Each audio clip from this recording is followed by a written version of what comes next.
NATO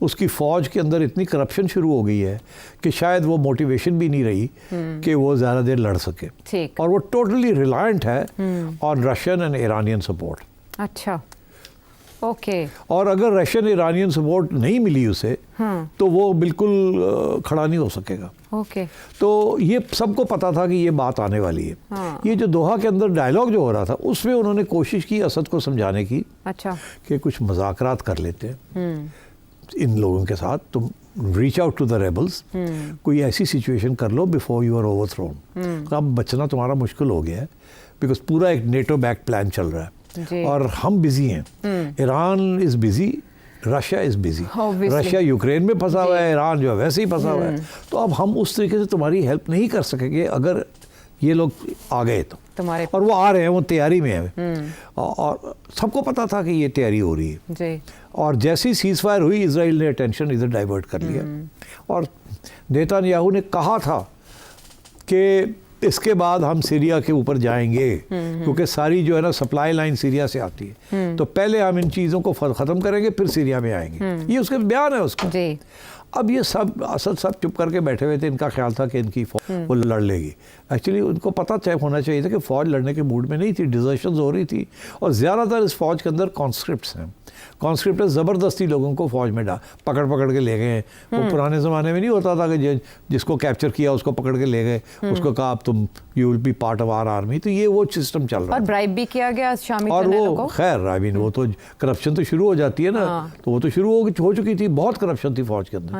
تو فوج کمزور ہو چکی تھی, وہ لڑنے کے قابل نہیں تھی اب. اگر اور جیسے ہی ان کو یہ شک پڑا کہ شاید ایران اور سوویت اور رشیا جو ہے وہ ان کو وہ اس لیول پہ مدد نہیں کر سکتا, یا ان کے پاس اس وقت ٹائم نہیں ہے یا ریسورسز نہیں ہیں, تو وہاں اور بھی ڈیمورلائزیشن ہو گئی. تو یہ قطر کے اندر جو ڈائلاگ تھا اس کے اندر اسد نے ان کی بات نہیں مانی, رشیا کی اور ایران کی اور ترکی کی بات نہیں مانی.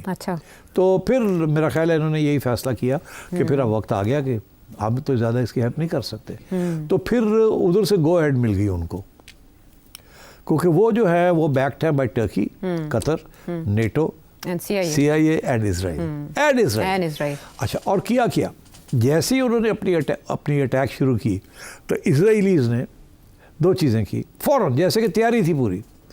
ایک تو انہوں نے گولان ہائٹس جہاں وہ پہلے انہوں نے وہ ہائٹس سیز کر لی, ان کے جو پکٹس تھی وہ فوج وہاں سے میلٹ کر گئی, انہوں نے جا کے وہ لے لیا, تاکہ اب now they within striking distance of Damascus, اس کے 21 کلومیٹر کے فاصلے پر. ٹھیک ہے, وہاں سے لانگ رینج بھی کر سکتے ہیں, جب بھی چاہیں دے کین اٹیک ڈمیسکس. اور وہ اسد بیٹھا ہوا تھا ڈمیسکس میں, ہی واز ناؤ ولنریبل. دوسری چیز انہوں نے کی کہ اسرائیل اس دن سے آج تک اسرائیل اٹیک کر رہا ہے سیرین آرمی پوزیشنز. 430 کے قریب انسٹالیشنز کے اوپر انہوں نے پچھلے 7-8 دن کے اندر اٹیکس کیے ہیں. 8 دسمبر کے بعد. اور وہ کہہ رہے ہیں کہ 80% سیرین آرمی ایئر فورس جو ہے اس کو ڈسٹروائے کر دیا. کیوں؟ تاکہ پھر کبھی کھڑے نہ ہو سکیں. یہ پلان ہے کہ سیریا کو اب ڈیوائیڈ کرنا ہے. سیریا کو وہی حشر کرنا ہے جو عراق کا کیا تھا, وہی حشر کرنا ہے جو لیبیا کا کیا تھا.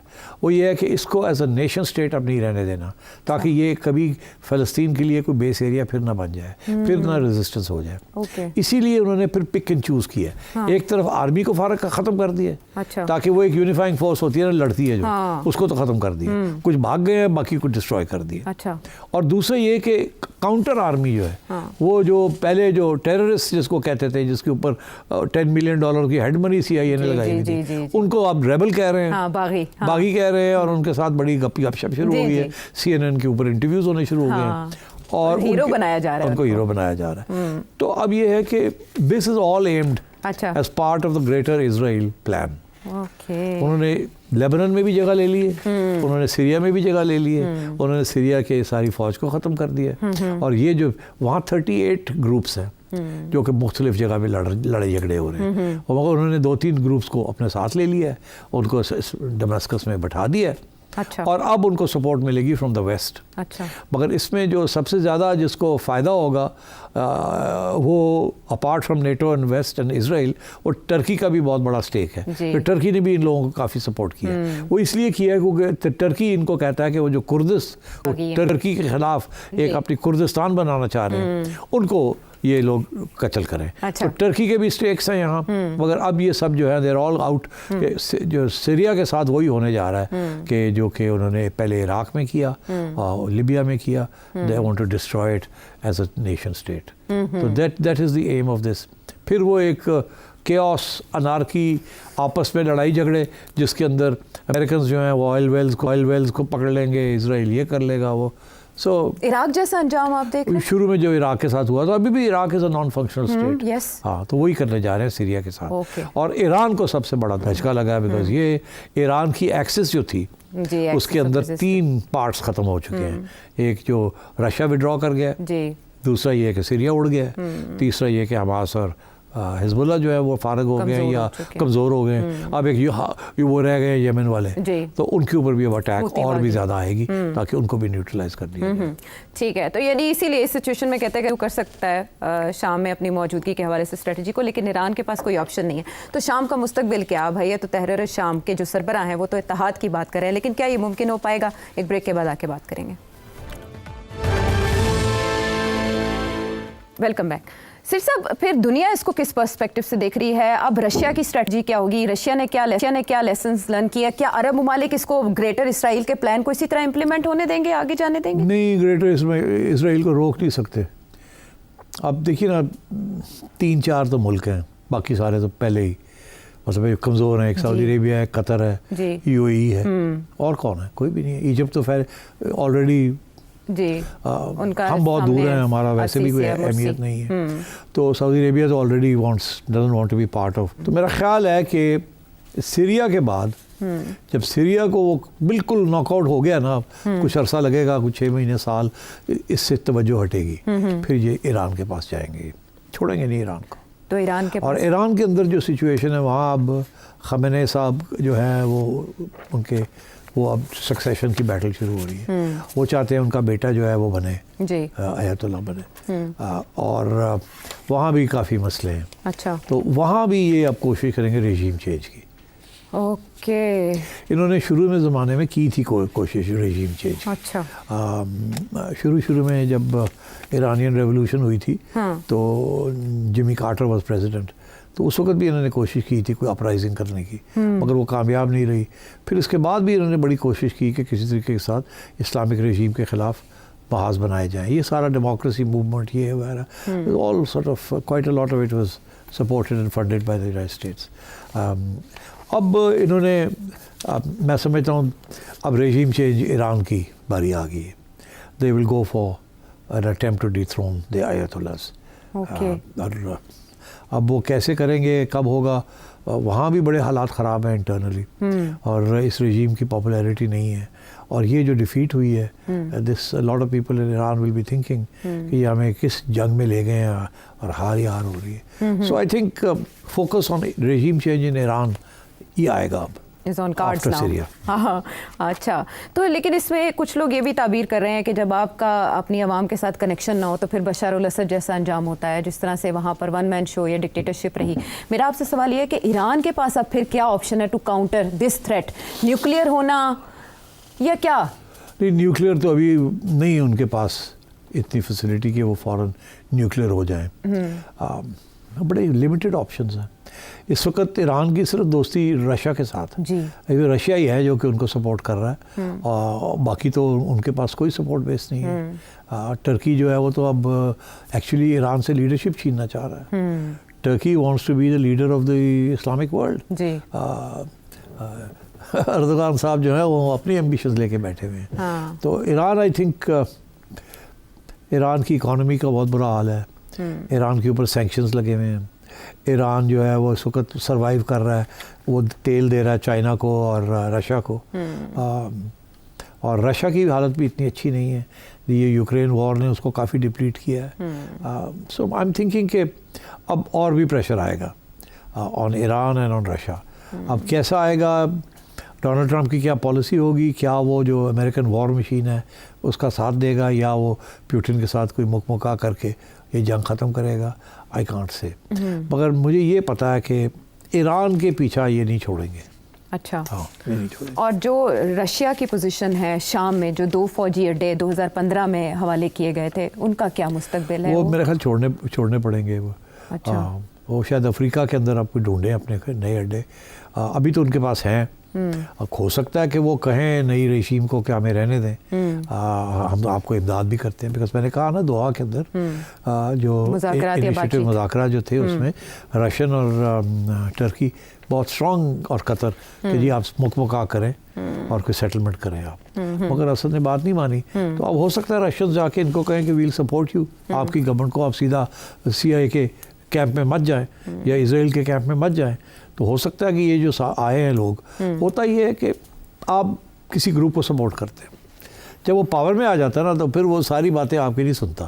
وہ پھر سوچتا ہے یار میں ادھر بھی کر لوں ادھر بھی کر لوں, میں ایک کے اوپر کیوں ڈپینڈنٹ ہوں. تو یہ جولانی صاحب جو ہیں یہ آپ بنائیں گے ایک گورنمنٹ بنائیں گے وہاں, وہ جو باقی چھوٹے چھوٹے گروپس ہیں ان کے ساتھ مذاکرات شروع کریں گے, کچھ مان جائیں گے کچھ نہیں مانیں گے, کچھ ٹھوس لگی رہے گی. اور یہ جو ہیں یہ آپ کوشش کریں گے کہ رشیا کے ساتھ, چائنا کے ساتھ اور باقی بھی ممالک کے ساتھ کوئی نارمل ریلیشنز کریں تاکہ ان کی حکومت اسٹرانگ ہو جائے. اگر یہ انہوں نے ڈیپینڈ کیا نا صرف نیٹو کے اوپر یا کسی ایک پاور کے اوپر تو یہ it will not be a good strategy.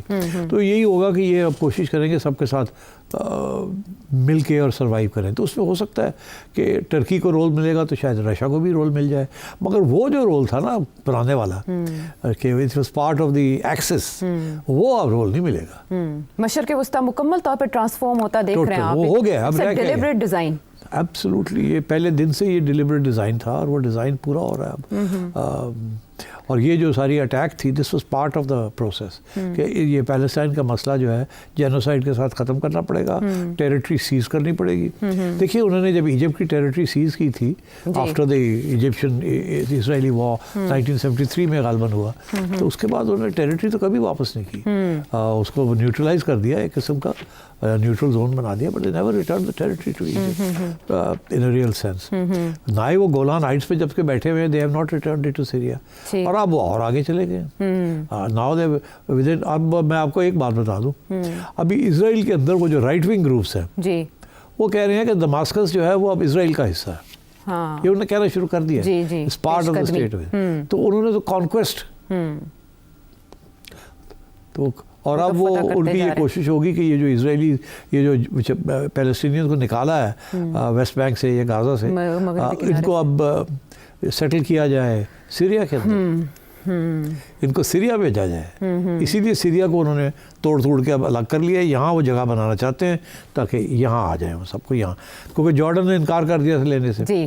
Lebanon جو ہے وہاں تو ویسے ہی لڑائی جھگڑے بہت چل رہے ہیں, ویسے بھی بڑے پیلسٹینینز وہاں ہیں, تو وہ سیف بھی جگہ نہیں ہے. جگہ تو ٹیریٹری تو سیریا میں ہے, تو اب سیریا کے اندر اگر کوئی آپ ایک جگہ کاٹ لیتے ہیں اور وہاں آپ سارے ریفیوجیز کو وہاں بھیج دیتے ہیں تو you cleaned out Gaza and West Bank. ٹھیک ہے, ہاں ڈفرینٹ پراکسیز کا یہ جو بیٹل فیلڈ شام بنا ہوا تھا, یہ آئندہ بھی آپ یہی سمجھ رہے ہیں کہ مختلف انداز میں یہاں جنگ جاری رہے گی؟ نہیں, کچھ لوگوں کا کہنا ہے کہ وہ جو چھوٹے چھوٹے گروپس ہیں نا وہ پھر بھی لڑتے رہیں گے کسی نہ کسی چیز ابھی بھی. ہاں اطلاعات ایسی ہیں کہ مگر میرا خیال ہے کہ وہ زیادہ دیر وہ لڑیں گے, مگر ان کو بھی بائی آف کر لیا جائے گا, اور صرف وہی رہ جائیں گے جن کا تعلق گریٹ پاورز کے ساتھ ہے, اور وہ صرف اس جو نئی حکومت بنے گی اس کو ٹائٹ کرنے کے لیے کنٹرول رکھنے کے لیے. بٹ ادروائز آئی تھنک جیسے عراق میں انہوں نے فائنلی اسٹیبلائز کر لیا نا, وہاں ایک اپنے الیکشن کرا کرو کے اپنا ڈرامے کر کے انہوں نے اپنی حکومت وہاں بنا لی ہے, تو یہاں بھی کر لیں گے. اور ابھی آپ نے دیکھا جو امریکنز نے جو یہاں جو آئل فیلڈ سی سیریا کے اندر جو کہ امریکن سپورٹڈ فورسز نے سیزی بحال رہے, امریکہ تو تیل نکالتا جائے گا وہاں سے. ٹھیک ہے, ڈفرینٹ ایجنڈاز جو ہیں وہ ہر کوئی امپلیمنٹ کر رہا ہے, اور اس میں اب دیکھنا یہ کہ رشیا کی اسٹریٹجی کیا ہوگی اور ایران کے لیے اس میں کیا لیسنز ہیں, لیکن یہ گریٹر ڈیزائن کو ضرور ظاہر کرتا ہے, اور مشرق وسطیٰ کے حوالے سے یقینی طور پر کہا جا سکتا ہے کہ اب وہ پہلے جیسا نہیں رہا اور ایک مکمل طور پر ری شیپ ہونے جا رہا ہے, اور اس میں مختلف طاقتوں کا اپنا اپنا کردار ہے. آپ نے سٹ صاحب کا تجزیہ جانا اس سچویشن پر, کوئی اور سوال آپ کے ذہن میں ہو تو نمبر آپ کے سامنے. اگلے پروگرام تک کے لیے ہمیں اجازت ہے. Thank you.